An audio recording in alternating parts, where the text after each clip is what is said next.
ಈಗ ನಾವು ಈ ರೀತಿಯಾದಂಥ ಪ್ರೀಮಿಕ್ಸ್ ಉಪ್ಮಾ ಪೌಡರ್ ಯಾವ ರೀತಿ ಮಾಡೋದು ಅಂತ ನೋಡೋಣ.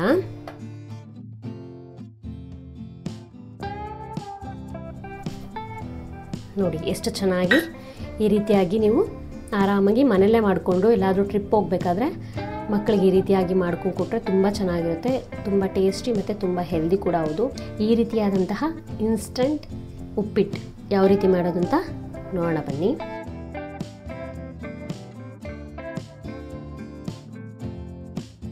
ಹಾಯ್ ಎಲ್ಲರಿಗೂ ನಮಸ್ಕಾರ, ನಾನು ನಿಮ್ಮ ಹರ್ಷಿತಾ ಅಭಿಲಾಷ್.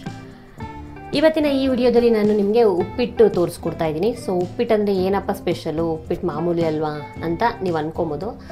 ಸೊ ಈ ಉಪ್ಪಿಟ್ಟು ನಮಗೆ ಎಲ್ಲಾದರೂ ಟ್ರಾವೆಲ್ ಅಥವಾ ಚಿಕ್ಕ ಮಕ್ಕಳು ನಮ್ಮ ಜೊತೆಲಿದ್ದರೆ ಆರಾಮಾಗಿ ತೊಗೊಂಡೋಗಿ ಆರಾಮಾಗಿ ನಾವು ಟ್ರಾವೆಲಲ್ಲಿ ಮಾಡಿಕೊಂಡು ತಿನ್ಬೋದು. ಆ ರೀತಿಯಾದಂಥ ಉಪ್ಪಿಟ್ಟು ಯಾವ ರೀತಿ ಮಾಡೋದು ಅಂತ ತೋರಿಸ್ತೀನಿ. ಹಾಗೆ ರೆಡಿ ಟು ಹೀಟ್ ಉಪ್ಮಾ ಅಂತ ಕರೀತಾರೆ. ಅಂದರೆ ನಾವು ಆಲ್ರೆಡಿ ಎಲ್ಲ ಮಾಡಿಟ್ಕೊಳೋದು, ನಾವು ಟ್ರಿಪ್ಪೆಲ್ಲ ಹೋದಾಗ ಸ್ವಲ್ಪ ಬಿಸಿನೀರು ಹಾಕಿದ್ರೆ ಸಾಕು, ಅದು ಆರಾಮಾಗಿ ಉಪ್ಪಿಟ್ಟು ರೀತಿ ಆಗುತ್ತೆ. ಸೊ ಆ ಉಪ್ಪಿಟ್ಟನ್ನ ಯಾವ ರೀತಿ ಮಾಡೋದು ಅಂತ ನೋಡೋಣ ಬನ್ನಿ. ಈಗ ಅರ್ಧ kg ರವೆ ತೊಗೊಂಡಿದ್ದೀನಿ ನಾನು. ಇದು ಆಲ್ರೆಡಿ ಹುರಿದಿರೋ ರವೆ ಅಂತ ಬರೆದಿದ್ದಾರೆ. ಸೊ ಆದರೂ ನಾವು ಸ್ವಲ್ಪ ಬಿಸಿ ಮಾಡ್ಕೊಳ್ಳೋಣ. ಸೊ ವೈಟ್ ಕಲರು ದಪ್ಪ ರವೆ ತೊಗೊಂಡಿದ್ದೀನಿ, ಇದನ್ನು ಸ್ವಲ್ಪ ಹುರ್ಕೊಳ್ಳೋಣ. ಈಗ ಮೇಯ್ನಾಗಿ ಇದನ್ನು ಮಾಡ್ಕೊತಾ ಇರೋದು ಮಗುಗೆ. ಹೊರಗಡೆ ಹೋದಾಗ ಪಾಪು ನೀಟಾಗಿ ಊಟ ಮಾಡಲ್ಲ, ಸೊ ಹಠ ಮಾಡ್ತಾ ಇರ್ತಾನೆ. ಅದಕ್ಕೋಸ್ಕರ ಈ ರೀತಿ ಮಾಡ್ಕೊಂಡೋದ್ರೆ ಆರಾಮಾಗಿ ಅವನಿಗೆ ಎಲ್ಲಿ ಬೇಕೋ ಅಲ್ಲಿ ಆರಾಮಾಗಿ ಮಾಡಿಕೊಡ್ಬೋದು. ನೋಡಿದರೆ ಟ್ರಾವೆಲ್ ಪೋರ್ಟಬಲ್ ಸ್ಟವ್ ನಾನು ತೊಗೊಂಡಿದ್ದೀನಿ. ಸೊ ಅದ್ರ ಬಗ್ಗೆ ಡೀಟೇಲ್ಸು ಮತ್ತು ಲಿಂಕ್ ಬೇಕಾದ್ರೆ ನಿಮಗೆ ಇದೆ ಏಜ್ ಕ್ರಿಯೇಟಿವ್ ವರ್ಲ್ಡ್ ಯೂಟ್ಯೂಬ್ ಚಾನಲಲ್ಲಿದೆ, ಹೋಗಿ ಚೆಕ್ ಮಾಡ್ಕೊಬೋದು. ಇದು ತುಂಬ ಜನ ಕೇಳಿದ್ರು ರೆಸಿಪಿ ನಮಗೆ ತಿಳಿಸ್ಕೊಡಿ ಅಂತ. ಸೊ ವಿಡಿಯೋ ಮಾಡ್ತಾ ಇದ್ದೀನಿ ನಾನು. ಸೊ ನೋಡಿ ಈ ರೀತಿಯಾಗಿ ಸ್ವಲ್ಪ ಹುರ್ಕೊಳ್ಳೋಣ. ಇದು ಆಲ್ರೆಡಿ ಹುರಿದಿರೋ ರವೆ ಆಗಿರೋದ್ರಿಂದ ಸ್ವಲ್ಪ ಈ ರೀತಿಯಾಗಿ ಬಿಸಿ ಮಾಡ್ಕೊಳ್ಳೋಣ. ಇದನ್ನು ನಾವು ಎಲ್ಲಿ ಬೇಕಾದರೂ ಮಾಡಿಕೊಂಡು ತಿನ್ನಿಸ್ಬೋದು ಮಕ್ಕಳಿಗೆ. ಜಸ್ಟ್ ಬಿಸಿನೀರು ಮತ್ತು ತುಪ್ಪ ಒಂದು ಎತ್ಕೊಂಡೋದ್ರೆ ಸಾಕಾಗುತ್ತೆ. ಸೊ ಎಲ್ಲ ಇಂಗ್ರೀಡಿಯೆಂಟು ಇದಕ್ಕೆ ಆ್ಯಡ್ ಮಾಡ್ತೀವಿ. ಸೊ ಯಾವ ರೀತಿ ಆ್ಯಡ್ ಮಾಡೋದು ಮತ್ತು ಏನೇನು ಆ್ಯಡ್ ಮಾಡ್ತೀವಿ ಅಂತ ನಾನೆಲ್ಲ ನಿಮಗೆ ಡೀಟೇಲಾಗಿ ತೋರಿಸ್ತಾ ಬರ್ತೀನಿ. ನಾವು ಮ್ಯಾಗಿ ಮತ್ತು ಬೇರೆ ಆ ಥರ ಫುಡ್ ಕೊಡೋದಕ್ಕಿಂತ ಇದು ಕೊಟ್ಟರೆ ಹೆಲ್ದಿ ಆಗಿರುತ್ತೆ. ಈ ರೀತಿಯಾಗಿ ಉಪ್ಪಿಟ್ಟು ಮಾಡಿಕೊಟ್ರೆ ಹೆಲ್ದಿ ಆಗಿರುತ್ತೆ.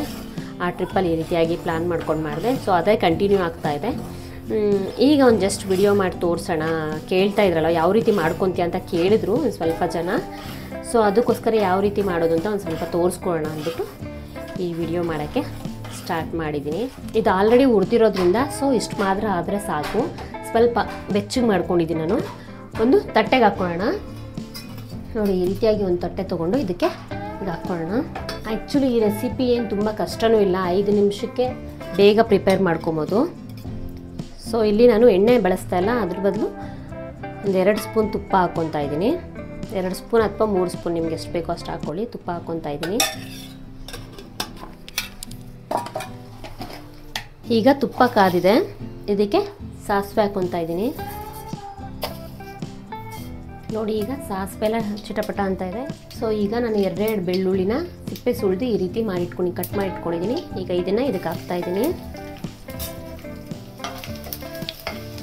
ಇದೆಲ್ಲ ಹಸಿಯಾದಾಗಿರಬಾರ್ದು, ಸ್ವಲ್ಪ ಡ್ರೈ ಥರ ಆಗಬೇಕು. ಅಂದರೆ ಸ್ವಲ್ಪ ತುಂಬ ರೋಸ್ಟ್ ಆಗಬೇಕು, ಆಗ ಚೆನ್ನಾಗಿರುತ್ತೆ ಮತ್ತು ತುಂಬ ದಿನ ಇಡ್ಬೋದು, ಹಾಳಾಗಲ್ಲ. ಸ್ವಲ್ಪ ಇದೆಲ್ಲ ಬ್ರೌನಿಷ್ ಕಲರ್ ಬಂದರೆ ಡ್ರೈ ಆಗಿದೆ ಅಂತ ಅರ್ಥ. ನೋಡ್ತಾ ಇದ್ದೀರಾ ಬ್ರೌನ್ ಕಲರ್ ಬರ್ತಾ ಇದೆ. ಸೊ ಈಗ ಕಡಲೆಬೇಳೆ ಹಾಕ್ಕೊತಾ ಇದ್ದೀನಿ. ಸ್ವಲ್ಪ ಹಾಕ್ಕೊತಾ ಇದ್ದೀನಿ, ಪಾಪುಗಲ್ವ ಮಾಡ್ತಾ ಇರೋದು. ಸೊ ಕಡಲೆಬೇಳೆ ಎಲ್ಲ ಸ್ವಲ್ಪ ಹಾಕ್ಕೊತಾ ಇದ್ದೀನಿ. ಹಾಗೆ ಉದ್ದಿನ ಬೇಳೆ ಸ್ವಲ್ಪ ಹಾಕ್ಕೊತಾ ಇದ್ದೀನಿ. ಹಾಗೆ ಸ್ವಲ್ಪ ಜೀರಿಗೆ ಹಾಕ್ಕೊತಾ ಇದ್ದೀನಿ. ಕಡಲೆಬೇಳೆ ಉದ್ದಿನ ಬೇಳೆನೂ ಅಷ್ಟೇ ಸ್ವಲ್ಪ ಬ್ರೌನಿಷ್ ಕಲರ್ ಬಂದಾದಮೇಲೆ ನಾವು ನೆಕ್ಸ್ಟ್ ಇಂಗ್ರೀಡಿಯೆಂಟ್ಸ್ನ ಹಾಕಬೇಕಾಗುತ್ತೆ. ಈ ಉಪ್ಪಿಟ್ಟನ್ನ ಪ್ರೀಮಿಕ್ಸ್ ಅಂತಲೂ ಕರೀತಾರೆ. ಹಾಗೆ ನಾನು ಬ್ಯಾಡಗೆ ಮೆಣಸಿನ್ಕಾಯಿ 1 ತೊಗೊಂಡಿದ್ದೀನಿ, ಇದನ್ನು ಹಾಕ್ತೀನಿ. ಮತ್ತು ಹಸಿ ಮೆಣಸಿನ್ಕಾಯಿ 1 ತೊಗೊಂಡಿದ್ದೀನಿ, ಅದನ್ನು ಹಾಕ್ತೀನಿ. ಬ್ಯಾಡಗೆ ಮೆಣಸಿನ್ಕಾಯಿ ಕಲ್ಲರ್ಗೆ ಅಷ್ಟೇ ನಾನು ಹಾಕ್ತಾ ಇರೋದು. ಸೊ ಇದನ್ನು ಸ್ವಲ್ಪ ಈ ರೀತಿಯಾಗಿ ಫ್ರೈ ಮಾಡ್ಕೊಳ್ಳೋಣ. ನೋಡ್ತಾ ಇದ್ದೀರಾ ಎಲ್ಲ ಇಂಗ್ರೀಡಿಯೆಂಟು ಬ್ರೌನ್ ಕಲರ್ ಬಂದಿದೆ.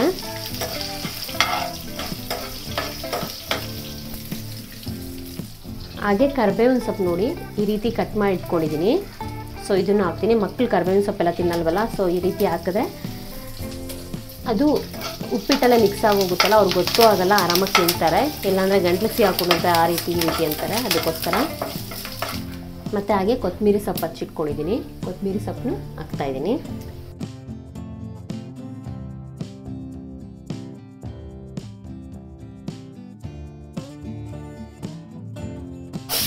ಕೊತ್ತಂಬರಿ ಸೊಪ್ಪು ಬೇಕಾದ್ರೆ ನೀವು ಆಮೇಲೆ ಹಾಕ್ಕೊಬೋದು. ಸೊ ಅದು ಡ್ರೈ ಆಗಲ್ಲ, ಹಸಿದಾಗೇ ಇರುತ್ತೆ. ಸೊ ಅದಕ್ಕೋಸ್ಕರ ನಾನು ಸ್ವಲ್ಪ ಈಗ ಹಾಕ್ಕೊಂಡೆ.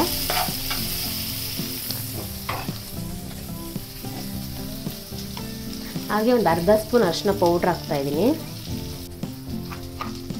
ಹಾಗೆ 1 ಸ್ಪೂನ್ ಉಪ್ಪು ಹಾಕ್ಕೊತೀನಿ. ಮತ್ತು ಒಂದು ಸ್ವಲ್ಪ ಸಕ್ಕರೆ, ಇದು ಆಪ್ಷನ್, ನಿಮ್ಗೆ ಬೇಕಾದರೆ ಹಾಕ್ಕೊಳ್ಳಿ, ಇಲ್ಲಾಂದರೆ ಬೇಡ. ನನಗೆ ಟೇಸ್ಟ್ ಚೆನ್ನಾಗಿರುತ್ತೆ ಅಂದ್ಬಿಟ್ಟು ಇದು ಹಾಕ್ಕೊತೀನಿ. ಯಾಕಂದರೆ ನಮ್ಮ ಮಗುಗೆ ಮಾಡಿ ತಿನ್ಸೋದು ಯಾವಾಗಲೂ ಈ ರೀತಿಯೇ ಅಭ್ಯಾಸ ಇರೋದ್ರಿಂದ, ಸೊ ಅವನು ಈ ರೀತಿ ಉಪ್ಪಿಟ್ಟಿಗೆ ಅಡ್ಜಸ್ಟ್ ಆಗಿರೋದ್ರಿಂದ ನಾನು ಈ ರೀತಿ ಮಾಡಿ ತಿನ್ನಿಸ್ತೀನಿ ನನಗೆ. ಸೊ ನೋಡ್ತಾ ಇದ್ದೀರಾ, ಎಲ್ಲ ಆಲ್ಮೋಸ್ಟ್ ಎಲ್ಲ ಡ್ರೈ ಆಗಿದೆ, ಡ್ರೈ ಆಗಿದೆ. ನೀವು ಉಪ್ಪು ಬೇಕಾದ್ರೆ ಇನ್ನು ಸ್ವಲ್ಪ ಆ್ಯಡ್ ಮಾಡ್ಕೊಬೋದು ರವೆ ಹಾಕಿದಾಗ. ಸೊ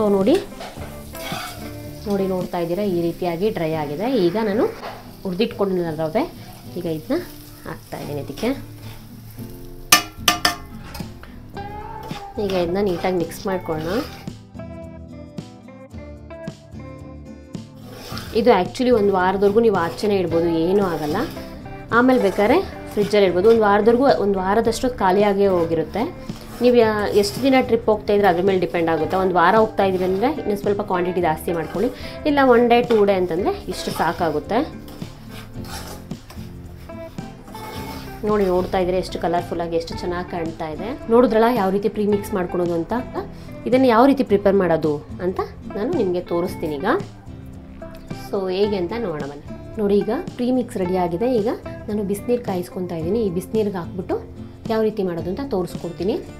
ಸೊ ಅಕಸ್ಮಾತ್ ನೀವು ಟ್ರಾವೆಲ್ ಹೋಗ್ಬೇಕಾದ್ರೆ ಸ್ಟವ್ ಇರಲ್ಲ ಅಂತ, ನಿಮ್ಮ ಹತ್ರ ಸ್ಟವ್ ಇಲ್ಲ ಅಂತಂದರೆ ಏನು ಮಾಡ್ತೀರಾ ಅಂತಂದರೆ, ಕೆಟಲ್ ಇರುತ್ತಲ್ಲ, ಕೆಟಲಲ್ಲಿ ಬಿಸಿನೀರು ಬಿಸಿಯಾಗಿ ನೀರನ್ನು ಕಾಯಿಸ್ಕೊಂಡು ಸ್ವಲ್ಪ ಹೊತ್ತು ಈ ಪ್ರೀಮಿಕ್ಸ್ ಒಂದು 1/4 ಬಟ್ಲು ತೊಗೊಂಡು ಇದಕ್ಕೆ ಬಿಸಿನೀರು ಹಾಕ್ಬಿಟ್ಟು, ಬಿಸಿನೀರನ್ನೇ ಸ್ವಲ್ಪ ತುಂಬ ಹಾಕಬೇಕು. ಬಿಸಿನೀರು ನಿಮಗೆ ತುಂಬ ಮೆತ್ತಗೆ ಬೇಕು ಅಂದರೆ ತುಂಬ ಹಾಕಬೇಕು, ಇಲ್ಲ ಸ್ವಲ್ಪ ಗಟ್ಟಿಯಾಗಬೇಕು ಅಂದರೆ ಒಂದು ಸ್ವಲ್ಪ ತುಂಬಕ್ಕಿಂತ ಒಂದು ಸ್ವಲ್ಪ ಕಡಿಮೆ ಹಾಕಿದ್ರೆ ಸಾಕು. ಹಾಕ್ಬಿಟ್ಟು ಒಂದು 10 ನಿಮಿಷ ಬಿಟ್ಬಿಟ್ಟು ಕ್ಲೋಸ್ ಮಾಡಿ ಬಿಟ್ಬಿಟ್ರೆ ಸಾಕು, ನಿಮಗೆ ಉಪ್ಪಿಟ್ಟು ರೆಡಿ ಆಗಿರುತ್ತೆ. ಆಮೇಲೆ ಸ್ವಲ್ಪ ಅದ್ರ ಮೇಲೆ ತುಪ್ಪ ಹಾಕೊಂಡಿದ್ರೆ ತುಂಬ ಚೆನ್ನಾಗಿರುತ್ತೆ. ಸೊ ಈಗ ನೋಡ್ತಾ ಇದ್ರೆ ಇಲ್ಲಿ ನೀರು ಕಾಯ್ತಾ ಇದೆ. ಈಗ ಇದು ಮಾಡಿಟ್ಕೊಂಡಿದ್ದಿಲ್ಲ ಈ ಪೌಡ್ರನ್ನ ನಾನು ಹಾಕ್ತೀನಿ. ನನಗೆ ಸ್ವಲ್ಪ ತೆಳ್ಳಗೆ ಬೇಕು, ಅದಕ್ಕೆ 1-2.5 ಸ್ಪೂನ್ ಹಾಕ್ತೀನಿ ಸಾಕು. ಇದು ಈ ರೀತಿಯಾಗಿ ಚೆನ್ನಾಗಿ ಕುದಿಬೇಕು. ಸೊ ಅದೇ ಕ್ವಾಂಟಿಟಿಯಲ್ಲಿ ನೀವು ಕೆಟಲಲ್ಲಿ ಬಿಸಿನೀರು ಇಟ್ಕೊಂಡು ಮಾಡಬೇಕಾದ್ರೂ ಇದೇ ಕ್ವಾಂಟಿಟಿ ನೋಡಿಕೊಂಡು ನೀವು ಮಾಡಬೇಕಾಗುತ್ತೆ.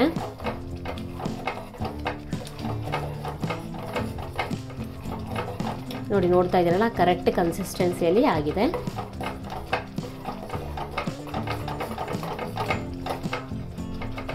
ಕಲರು ಅಷ್ಟೇ ಎಷ್ಟು ಚೆನ್ನಾಗಿ ಕಾಣ್ತಾ ಇದೆ ನೋಡಿ.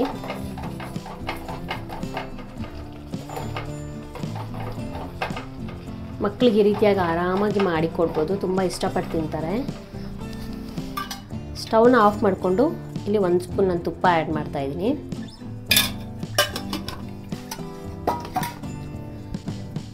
ಸೊ ನೋಡ್ತಾ ಇದ್ದಿಲ್ಲ, ಈಗ ಇನ್ಸ್ಟೆಂಟಾಗಿ ಉಪ್ಪಿಟ್ಟು ರೆಡಿ ಆಯಿತು ನೋಡಿ. ಈಗ ಟ್ರಾವೆಲ್ ಹೋಗ್ಬೇಕಾದ್ರೆ ನಾವು ಈ ರೀತಿಯಾಗಿ ಆರಾಮಾಗಿ ಮಾಡ್ಕೊಂಡು ತಿನ್ಬೋದು, ಮಾಡ್ಕೊಂಡು ಮಕ್ಳಿಗೂ ಕೊಡ್ಬೋದು. ತುಂಬ ಚೆನ್ನಾಗಿರುತ್ತೆ ಮತ್ತು ತುಂಬ ಹೆಲ್ದಿಯಾಗಿ ಟೇಸ್ಟಿ ಕೂಡ ಹೌದು.